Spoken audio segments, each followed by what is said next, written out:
കൂടപ്പിറപ്പായ അനുജനും അമ്മയുമൊക്കെ അവനെ ചേർത്ത് പിടിച്ച് ചുംബനം നൽകുന്നു, അന്ത്യചുംബനം നൽകുന്നത് ഹൃദയഭേദകമായ കാഴ്ചയായിരുന്നു.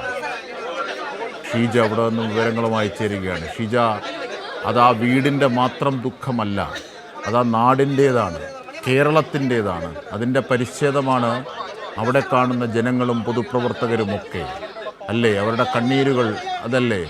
മുത്തശ്ശി കുഴഞ്ഞു വീണിരുന്നു, വീണ്ടും ആശുപത്രിയിൽ നിന്ന് വീണ്ടും എത്തി അല്ലേ?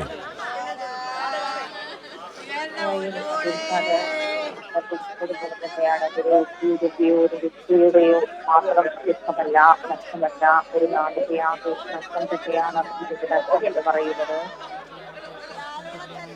നഷ്ടമെന്ന് പറയുന്നത് അങ്ങനെ മിഥുൻ്റെ അവസാനത്തെ യാത്ര, ആ യാത്ര അവൻ്റെ സ്വന്തം വീട്ടിൽ വന്നാണ് അവസാനിച്ചിരിക്കുന്നത്. ഇപ്പോൾ ഏതായാലും ഇനി അല്പസമയത്തിനകം തന്നെ സംസ്കാര ചടങ്ങുകളിലേക്ക് കടക്കുകയാണ്.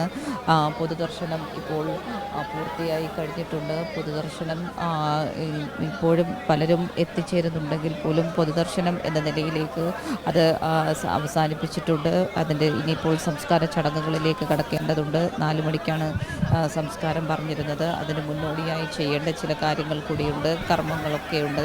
അപ്പോൾ അതിൻ്റേതായിട്ടുള്ള നടപടികളിലേക്ക് കൂടി കടക്കുകയാണ്.